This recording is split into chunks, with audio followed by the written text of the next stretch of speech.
Selamat datang kembali di channel Audian Audina. Kali ini kita lanjutin lagi Jujutsu Kaisen, tepatnya insiden Shibuya bagian ke-17. Sebelum masuk ke pembahasan utama, seperti biasa saya akan rekap dulu mengenai kejadian terakhir di video sebelumnya. Seperti yang kita tahu di video yang sebelumnya, kalau Nanami sudah dihabisi oleh Mahito. Hal itu terjadi tepat di hadapan Itadori. Karena itu juga Itadori jadi tersulut emosinya dan berniat menghabisi Mahito. Pertempuran mereka kini nggak terhindarkan lagi. Dan dalam pertempuran kedua orang ini, Mahito terus berusaha menghancurkan mental milik Itadori. Bagaimanakah lanjutan pertarungan kedua orang ini? Mari kita masuk saja ke pembahasan utamanya ya sekarang.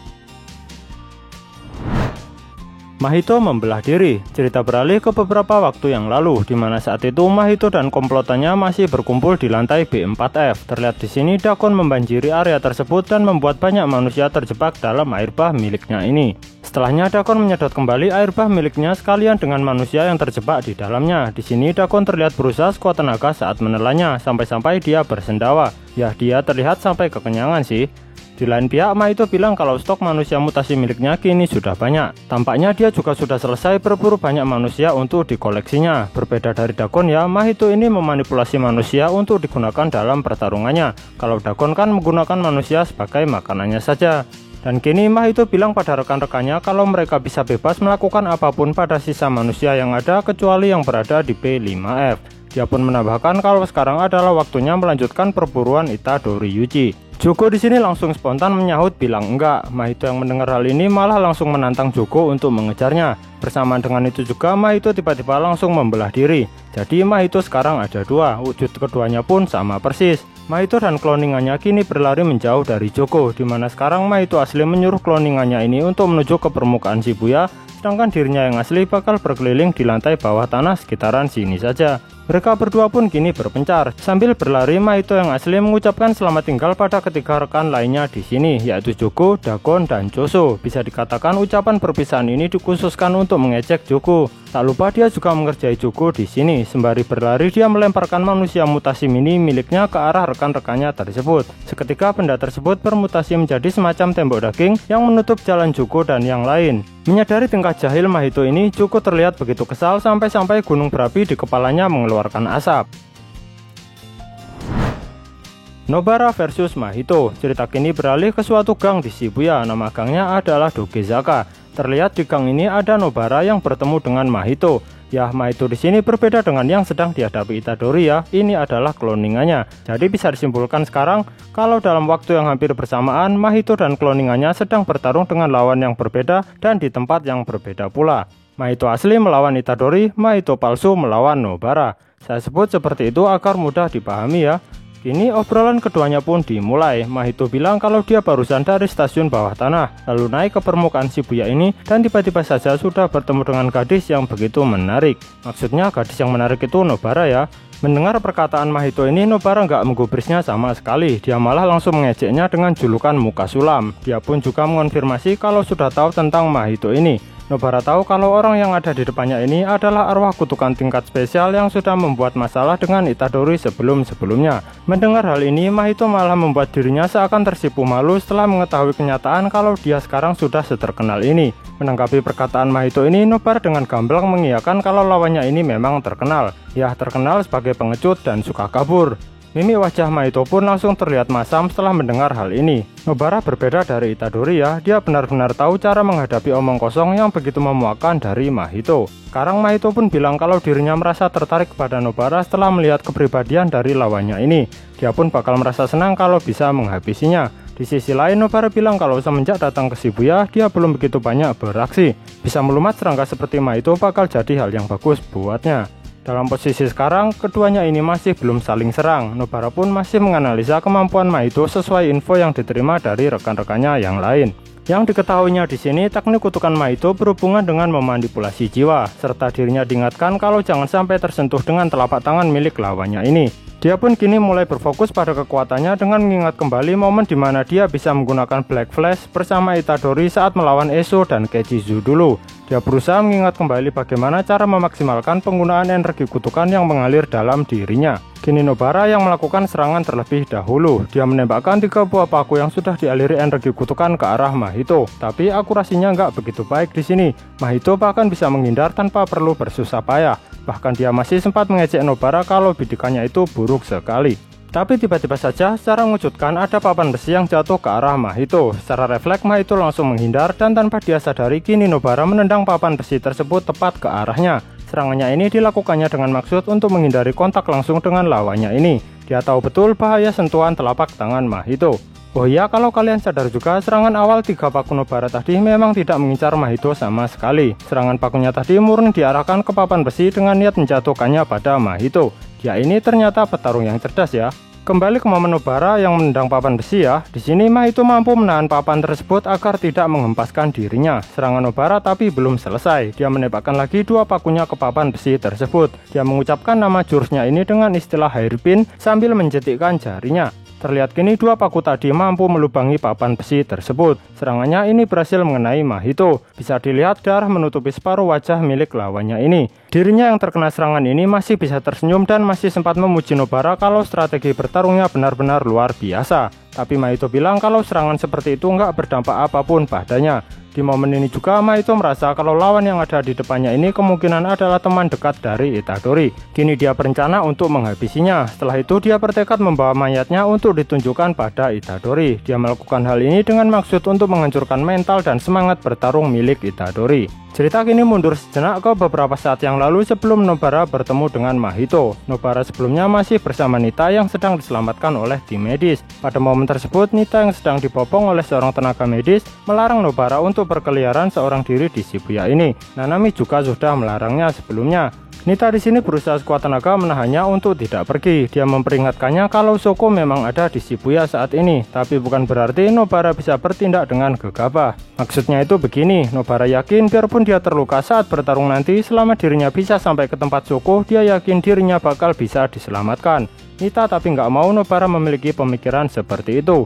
Karena kondisi di Shibuya ini teramat kacau, apapun bisa terjadi. Dia takut pada kemungkinan Nobara malah bisa tewas di tempat sebelum bisa diselamatkan. Shoko memang bisa menyembuhkan orang yang terluka, tapi dia nggak bisa menghidupkan kembali orang yang telah mati. Nobara sebenarnya juga paham dengan kekhawatiran Nita di sini, tapi dia bersikeras tetap pergi karena dirinya merasa nggak enak melihat teman-temannya yang masih berjuang mati-matian di Shibuya saat ini. Itadori dan Mahito. Kini kita kembali ke tempat Itadori dan Mahito yang sedang bertarung. Mahito di sini adalah yang asli ya, mohon diingat.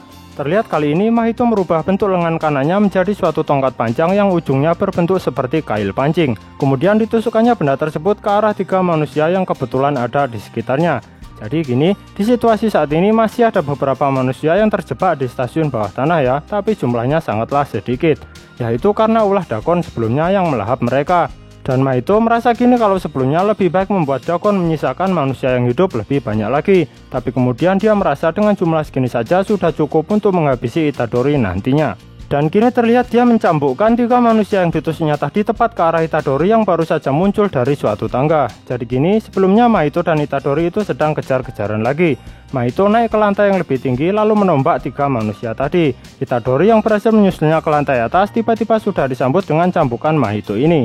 Bisa dilihat di sini Itadori terhempas cukup jauh karena menahan tubuh dari 3 orang bersamaan. Tapi dia bisa langsung bangkit kembali dan masih sempat menanyakan kondisi salah satu korban tusukan Mahito ini. Saat salah satu korban yang ditanyanya menjawab, bersamaan dengan itu juga kepala dari salah satu korban tersebut membesar lalu tiba-tiba saja meledak. Itadori terkena cipratan darah begitu banyak di sini. Darah itu pun menutupi area sekitaran kedua matanya. Otomatis pandangannya kini jadi terganggu. Bersamaan dengan itu juga Mahito merubah bentuk tangan kanannya menyerupai gada berduri. Terlihat kini dia berupaya melayangkan gada tersebut pada Itadori. Tapi cerita kini berpindah ke tempat Nobara yang sedang menghadapi Mahito palsu. Kali ini pertarungan keduanya menjadi adu serangan jarak dekat. Bisa dilihat di sini Mahito melapisi kedua tangannya dengan suatu energi kutukan. Bisa dikatakan ini mirip dengan gaya bertarung milik Itadori ya. Di sini Mahito palsu berupaya menghujamkan pukulannya ke Nobara berulang kali, tapi terlihat dengan jelas di sini kalau Nobara sangat menjaga jarak. Dia hanya terus mundur dan menghindar berulang kali.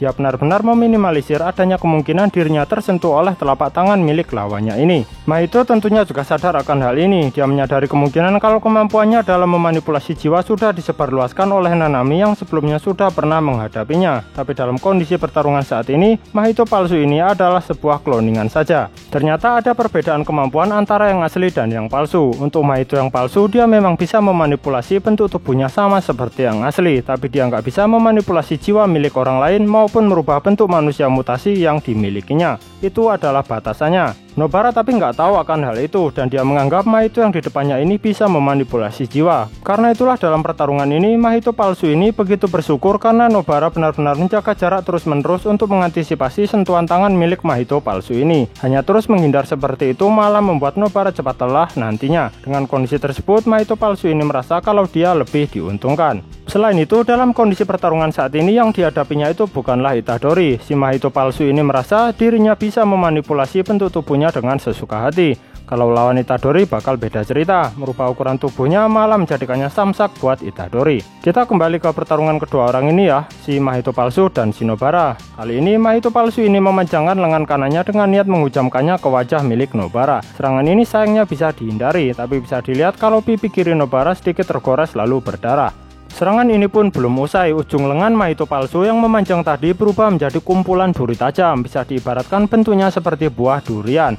Kali ini Mahito palsu menggerakkan lagi tangan kanannya dengan maksud menghantamkan kumpulan duri tajam tersebut pada lawannya. Di sisi lain, Nobara juga bersiap menyerang Mahito palsu dengan paku dan palunya lagi. Adu serangan antar keduanya terjadi di sini. Terlihat kalau serangan palu Nobara berhasil mengenai pipi Mahito palsu, tapi lukanya langsung beregenerasi secara otomatis. Sedangkan Nobara sendiri menderita luka dari kumpulan duri yang dilayangkan ke arahnya tadi. Mahito palsu pun mengingatkannya kembali kalau serangan paku milik Nobara itu benar-benar nggak berdampak apapun padanya. Nobara bilang kalau dia sudah paham akan hal itu, tapi dia masih bersikeras ingin mencobanya. Ekspresi si Mahito palsu yang mendengarkan hal ini begitu mengejek, dan dia merasa kalau Nobara ini membosankan sekali orangnya. Kini Nobara masih terus menembakkan beberapa pakunya ke arah lawannya ini, di mana Mahito bisa menghindarinya dengan begitu mudah, ditambah dengan ekspresinya yang begitu mengejek kepada Nobara. Uniknya di sini, Nobara setelah menembakkan paku-pakunya tadi tiba-tiba saja langsung menaiki suatu pipa pembuangan udara milik suatu toko. Jadi dia sekarang berada di posisi yang lebih tinggi dari Mahito palsu. Dia berdiri tepat di atasnya. Anehnya sekarang dia menjatuhkan satu buah pakunya ke bawah dengan teknik hairpin miliknya lagi. Paku tersebut tidak terlihat mengincar Mahito palsu sama sekali.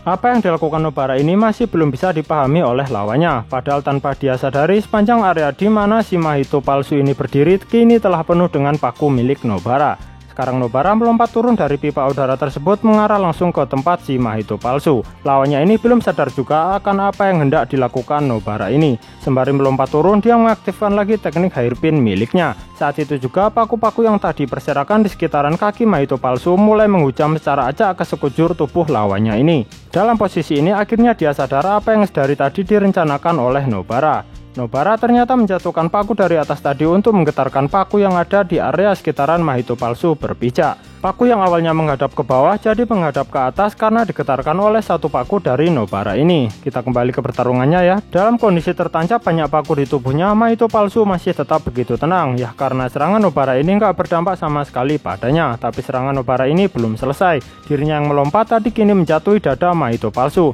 Posisinya lebih tepatnya menduduki badannya ya.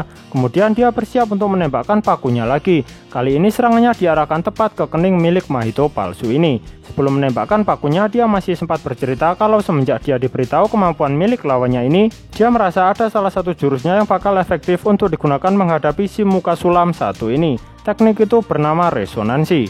Serangannya pun dilancarkan, satu paku kini telah tertancap tepat di kening Mahito palsu. Menakjubkannya, dampak serangan ini malah terlihat muncul pada tubuh Mahito yang asli, di mana dia sedang menghadapi Itadori. Jadi begini ya untuk teknik resonansi milik Nobara ini. Teknik ini membutuhkan semacam bagian tubuh milik musuh yang terpisah dari badannya. Kemudian bagian tubuh tersebut ditaruh di semacam boneka jerami oleh Nobara. Nah, jika ingin menyerang jiwa milik musuhnya, di sini dia hanya perlu menyerang boneka jerami tadi. Selama ini cara kerjanya seperti itu. Tapi dalam kondisi pertarungannya melawan Mahito di sini, dia nggak bisa memenuhi syarat akan bagian tubuh terpisah milik lawannya yang harus bisa dia pakai di boneka jeraminya. Karena itu dia memutuskan melakukan serangan jarak dekat langsung pada tubuh Mahito palsu di sini. Ini sama saja ya, bedanya selama ini kalau pakai boneka jerami, dia bisa menyerang jarak jauh tanpa harus mendekati lawannya. Tapi karena kondisinya kali ini berbeda, dia pun terpaksa mengambil resiko menyerang tubuh asli lawannya dengan serangan langsung. Dan kini hasilnya teknik resonansi ini efektif sekali untuk melukai jiwa milik Mahito. Tapi di sini yang terkena dampak resonansi terlebih dahulu adalah jiwa aslinya. Jadi Mahito asli yang sedang berhadapan dengan Itadori terkena lebih dulu imbasnya.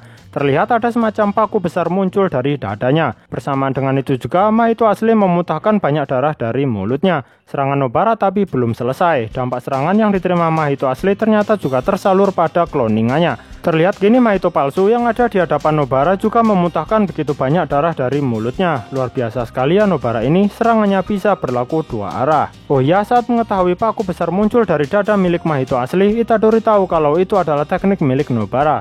Bisa dipastikan penglihatan Itadori sudah normal kembali setelah sebelumnya matanya terkena cipratan darah karena ulah Mahito. Kini kita kembali ke tempat Mahito palsu lagi ya. Dia kini masih terkejut akan hal yang baru saja dialaminya ini. Dia pun akhirnya sadar ternyata ada orang selain Itadori yang bisa menjadi musuh alaminya. Baik Itadori dan Nobara terbukti bisa menjadi ancaman serius buat keberadaan Mahito di sini. Kedua bocah ini mampu melukai jiwa Mahito. Kalau kalian lupa kenapa Itadori juga musuh alaminya, itu karena Sukuna ya. Masih ingat kan dengan momen dimana Mahito secara lancang menyentuh jiwa Sukuna dulu? Saat itu kelakuan gegabah Mahito ini malah membuat jiwanya sendiri dikoyak oleh sang raja kutukan. Kita kini kembali ke pertarungannya lagi. Nobara merasakan kejanggalan dari dampak serangan resonansinya ini. Dia bisa tahu kalau dampak serangannya ini juga menyalur ke tempat lain yang gak begitu jauh dari posisinya sekarang. Lalu dia juga merasa energi kutukan milik Mahito palsu yang ada di hadapannya ini juga nggak begitu kuat. Selain itu ada beberapa momen sebelumnya di mana Mahito palsu yang ada di hadapannya ini bersentuhan dengan Nobara. Tapi dia nggak menggunakan teknik manipulasi jiwa kepadanya. Beberapa spekulasinya ini membuatnya menyimpulkan kalau ada kemungkinan Mahito yang ada di hadapannya ini semacam kloningan yang nggak bisa menggunakan teknik kutukan. Ya dugaan Nobara ini bener banget sih, apalagi Mahito palsu yang ada di hadapannya ini dengan santai mengiyakan asumsi Nobara barusan. Sampai sini dulu ya, bakal dilanjut lagi di video berikutnya. Terima kasih sudah menonton video ini. Cek juga video kami yang lain ya. Sampai jumpa lagi di lain kesempatan. Bye bye.